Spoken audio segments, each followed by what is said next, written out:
अब की बार किसका बिहार हमारा विशेष कार्यक्रम। लगातार हम आपको बिहार चुनाव पर और मतदान पर पल पल की जानकारी दे रहे हैं। आइए अब आपको सीधे ले चलते हैं। प्रधानमंत्री नरेंद्र मोदी मुजफ्फरपुर में जनता को संबोधित कर रहे हैं। क्या कह रहे हैं प्रधानमंत्री? से भी हमारे साथ जुड़े हुए हैं और इस प्रकार से इतने बड़ी मात्रा में आज आप हमें आशीर्वाद दे रहे हैं। हम सब आपके हृदय से बहुत बहुत आभारी हैं। भाइयों और बहनों, इस बार बिहार का चुनाव बहुत ही असाधारण परिस्थिति में हो रहा है। कोरोना की वजह से आज पूरी दुनिया चिंता में है, मुश्किल में है। महामारी के इस कठिन समय में बिहार को स्थिर सरकार बनाए रखने की जरूरत है। विकास को, सुशासन को सर्वोपरि रखने वाली सरकार की जरूरत है। ये समय हवाई बातें करने वालों को नहीं, बल्कि जिनके पास अनुभव है, जो बिहार को एक गहरे अंधेरे से निकालकर यहां तक लाए हैं, उन्हें दोबारा चुनने का ये अवसर है। आप कल्पना कर सकते हैं, एक तरफ महामारी हो और साथ ही जंगल राज वाले राज करने आ जाएं, तो ये बिहार के लोगों पर दोहरी तरफ की मार हो जाएगी, दोहरी तरफ की। सोचिए, कोरोना से लड़ाई के लिए जो इतनी राशि खर्च की जा रही है, कोरोना से लड़ने के लिए खास तौर पर जो योजनाएं शुरू की गई हैं, आप सोच सकते हैं अगर ऐसी टोली आई तो इन पैसों का होगा क्या। साथियों, जंगल राज के युवराज, जंगल राज के युवराज बिहार की जनता की, और मैं मानता हूं ये जंगल राज के युवराज से बिहार की जनता पुराना ट्रैक रिकॉर्ड के आधार पर और क्या अपेक्षा कर सकती है। जंगल राज की परंपरा में सब कुछ सीखने वाले लोगों को मुझसे ज्यादा अच्छी तरह बिहार की जनता जानती है।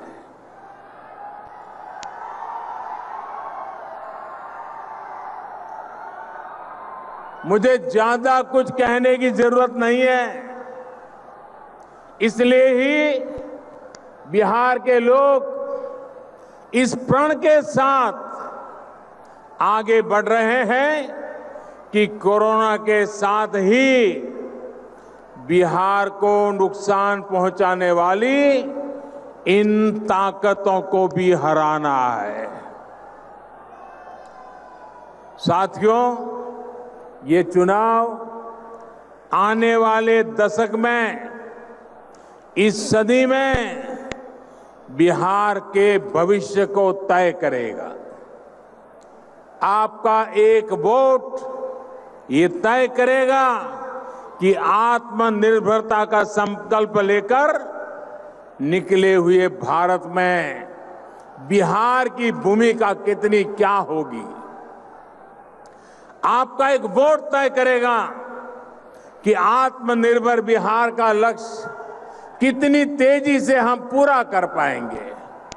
साथियों, बिहार में यहां के नौजवानों, यहां की महिलाओं, यहां के उद्यमियों किसानों के पास अथाह सामर्थ्य है। हर जिले, हर गांव में कुछ न कुछ खास है, हर जिला स्पेशल है। अब जैसे मुजफ्फरपुर और इस क्षेत्र में ही लीची है, आम है, अनेक दूसरे फल और कृषि उपज है, चूड़ियां हैं, दूसरे हस्तशिल्प है। अब जब बिहार में तेज विकास का वातावरण बना है तो इन स्थानीय उत्पादों की ताकत कई गुना बढ़ गई है। अब दुनिया के बाजारों में इनके लिए नई संभावनाएं बन रही है। एनडीए सरकार इंफ्रास्ट्रक्चर पर जो निवेश कर रही है, गांवों के पास बेहतर सुविधाएं विकसित करने पर जोर दे रही है, उसका लाभ बिहार के लोगों को भी मिलने वाला है। इसके लिए 1 लाख करोड़ रुपए का स्पेशल फंड बनाया गया है। लेकिन भाइयों और बहनों, याद रखिए, वो दल जिन्होंने बिहार को अराजकता दी, कुशासन दिया, वो फिर से मौका खोज रहे हैं। जिन्होंने बिहार के नौजवानों को गरीबी और पलायन दिया, सिर्फ अपने परिवार को हजारों करोड़ का मालिक बना दिया, वो फिर मौके की तलाश में है, मौका चाहते हैं। वो दल जो बिहार के उद्योगों को बंद करने के लिए बदनाम है, जिनसे निवेशक कोसों दूर भागते हैं, नाम सुनते ही भाग जाते हैं, वो लोग बिहार के लोगों को विकास के वायदे कर रहे हैं। सरकारी नौकरी तो छोड़िए, इन लोगों के आने का मतलब है नौकरी देने वाली प्राइवेट कंपनियां भी यहां से 9-2-11 हो जाएगी।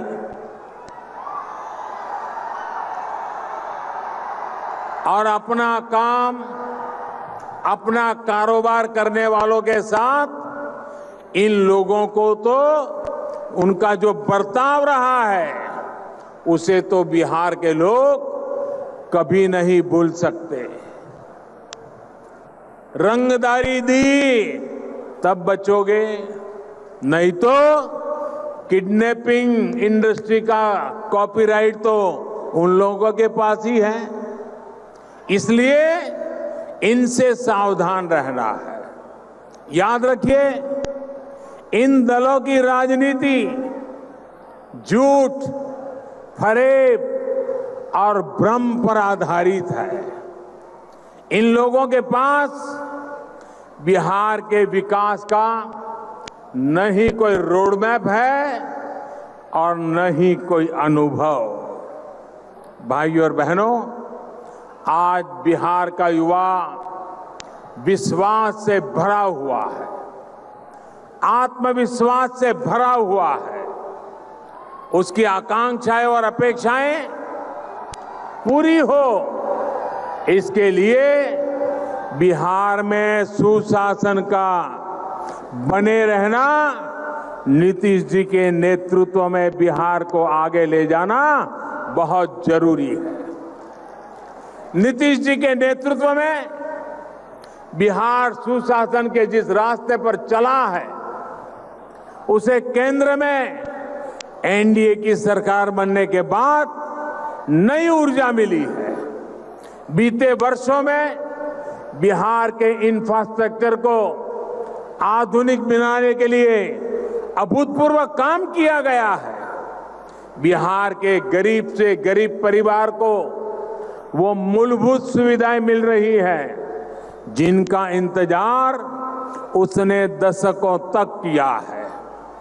आज बिहार के गरीब से गरीब परिवार को भी बिजली, गैस कनेक्शन, शौचालय, घर, आयुष्मान भारत योजना के तहत मुफ्त इलाज की सुविधा सुनिश्चित कराई जा रही है। आज सामान्य से सामान्य परिवार के पास मोबाइल फोन है। अब बिहार के विकास के अगले चरण में हमें इन सुविधाओं का और विस्तार करना है। बिहार के लोगों को मिल रही सुविधाओं को आधुनिक बनाना है। साथियों, हाल ही में एक और बहुत बड़ी योजना की शुरुआत की गई है, जिसका लाभ बिहार के लोगों को होना तय है। हमारे देश के गांवों में गांव की जमीन, गांव के घरों के मालिकाना हक को लेकर हमेशा विवाद रहते हैं, भ्रम की स्थिति रही है। पीढ़ी दर पीढ़ी रहने के बावजूद गांवों के घरों का कोई कानूनी मालिकाना दस्तावेज नहीं है और इसके कारण उसको अनेक प्रकार की कठिनाइयां होती है। इस स्थिति में स्वामित्व योजना जिसका प्रारंभ हुआ है, ये स्वामित्व योजना से अब तक करीब करीब 1 लाख लोगों को स्वामित्व का कार्ड दिया गया है और इस स्वामित्व के कार्ड से उनको वो अधिकार मिला है जिससे वो अगर घर से कहीं बाहर जाना है तो चिंता नहीं रहती है कि कोई आकर के घर का कब्जा कर लेगा, कोई घर में घुस जाएगा। अब उनको विश्वास रहता है कि अब उनके पास कागज होने के कारण, ये अधिकृत सरकारी दस्तावेज होने के कारण वे अपने तरीके से बैंक से लोन भी ले सकते हैं। और ये स्वामित्व योजना प्रायोगिक रूप से अभी 6 राज्यों में शुरू की है। जैसे ही यहां चुनाव और आचार संहिता समाप्त हो जाएगी, बिहार के गांवों को भी, बिहार के गांव के हर नागरिक को इसका एक बहुत बड़ा लाभ मिलने वाला है। साथियों, आज बिहार में कनेक्टिविटी का आधुनिक इंफ्रास्ट्रक्चर भी तैयार किया जा रहा है। विशेष रूप से बिहार को पश्चिमी समुद्री तट और पूर्वी समुद्री तट से गैस पाइपलाइन के माध्यम से कनेक्ट किया जा रहा है। प्रधानमंत्री ऊर्जा गंगा योजना के तहत पारादीप हल्दिया से आने वाली लाइन अभी बांका तक पूरी हो चुकी है और ये मुजफ्फरपुर भी जल्द ही पहुंचेगी। गुजरात के कंडला से आने वाली पाइपलाइन जो गोरखपुर तक पहुंच चुकी है, इसको भी इससे जोड़ा जा रहा है। बिहार एक प्रकार से दुनिया की सबसे बड़ी गैस पाइपलाइन परियोजना का हिस्सा होने वाला है। साथियों, बिहार के लिए जो प्रधानमंत्री पैकेज दिया गया था, उसमें पेट्रोलियम और गैस से जुड़े 10 बड़े प्रोजेक्ट थे। हजारों करोड़ रुपए के इन प्रोजेक्ट्स में से अधिकतर पूरे हो चुके हैं। यहां मुजफ्फरपुर में नया एलपीजी प्लांट लगा है। इसके अलावा पटना और पूर्णिया में भी एलपीजी प्लांट्स का विस्तार किया गया है। सिर्फ एलपीजी नहीं, इस पाइपलाइन से बिहार के अनेक जिलों में, अनेक शहरों में पाइप से सस्ती गैस पहुंचाई जा रही है। इतना ही नहीं, इससे बिहार में सीएनजी आधारित कम प्रदूषण फैलाने वाली ट्रैफिक व्यवस्था बनने का काम चल रहा है। जब बिहार को गैस कनेक्टिविटी मिल गई तो यहां गैस आधारित कारखानों का खुलना आसान हुआ है। बरौनी जैसे कुछ कारखाने जो पहले बंद हो गए थे उनको फिर से चालू करना आसान हो गया है। भाई और बहनों, गैस कनेक्टिविटी के साथ आज यहां हाईवे और रेलवे के नेटवर्क को भी आधुनिक किया जा रहा है। पीएम पैकेज के तहत मुजफ्फरपुर और इसके आसपास के क्षेत्रों में लगभग 5,000 करोड़ रुपए के प्रोजेक्ट या तो पूरे हो चुके हैं या फिर काम जारी है। छपरा, मुजफ्फरपुर और बरौनी को कनेक्ट करने वाली सैकड़ों करोड़ रुपए की सड़कें यहां बनी है। साथियों, मुजफ्फरपुर हो, वैशाली हो, सीतामढ़ी हो, ये पूरा क्षेत्र बिहार के अहम व्यापारिक केंद्र भी है और बिहार में तीर्थाटन का, हेरिटेज टूरिज्म का भी महत्वपूर्ण सेंटर है। ऐसे में यहाँ के शहरों के सुंदरीकरण पर और सामान्य सुविधाओं का निर्माण एनडीए सरकार की प्रतिबद्धता है। हाल में मुजफ्फरपुर में रिवर फ्रंट बनाने का काम भी शुरू किया गया है।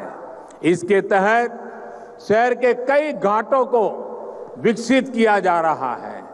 वहां शौचालय और दूसरी सुविधाओं का निर्माण किया जा रहा है। जब ये काम पूरा हो जाएगा तो यहां पर्यटकों को भी बहुत आकर्षित करेगा। साथियों, रामायण सर्किट के साथ ही बुद्ध और जैन सर्किट के तहत भी यहां बेहतर सुविधाएं विकसित की जा रही है।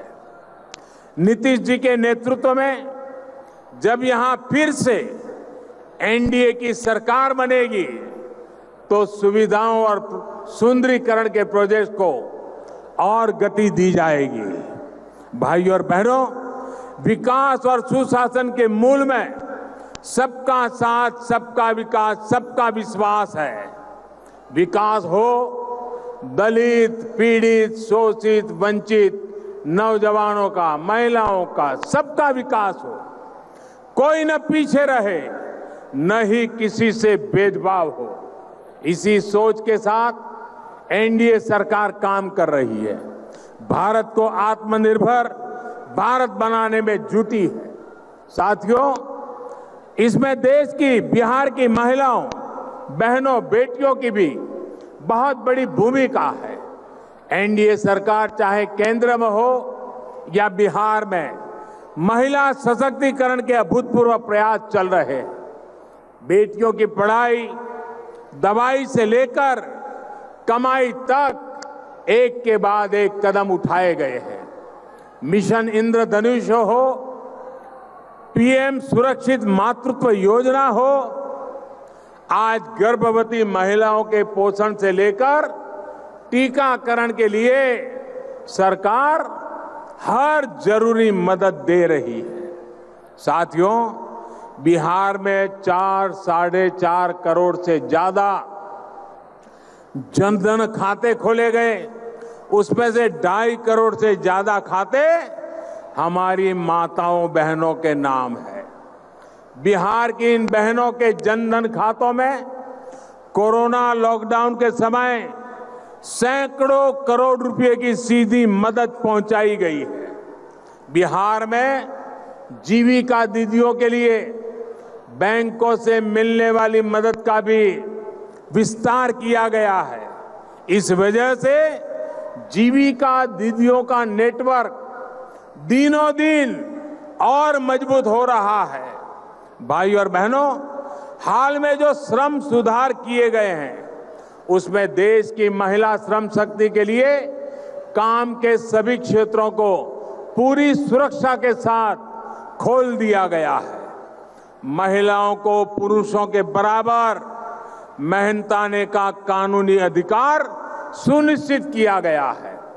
बिहार में श्रम योगी पेंशन योजना के तहत लगभग 2 लाख श्रमिक साथी जुड़ चुके हैं। इसमें से भी लगभग 70,000 बहनें हैं। मुद्रा योजना में बिहार में 4 लाख से ज्यादा बिना गारंटी के ऋण आवंटित हुए हैं, जिसमें से लगभग 2.5 लाख बिहार की महिला उद्यमियों ने लिए हैं। देश के विकास में, बिहार के विकास में बहन बेटियों की इस भागीदारी को हमें मजबूत करना है।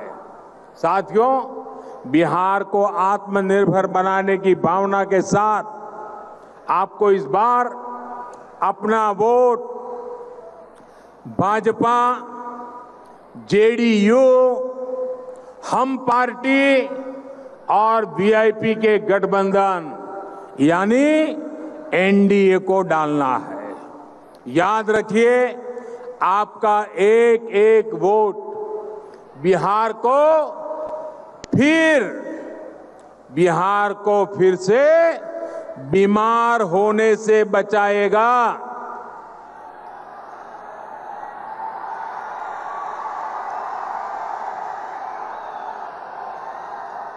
और मेरे प्यारे भाइयों बहनों, मैं आपसे एक बात फिर से याद कराऊंगा, इस कोरोना का काल है, फेस मास्क, 2 गज की दूरी, इसका नियम आपके परिवार को बीमारी से बचाएगा।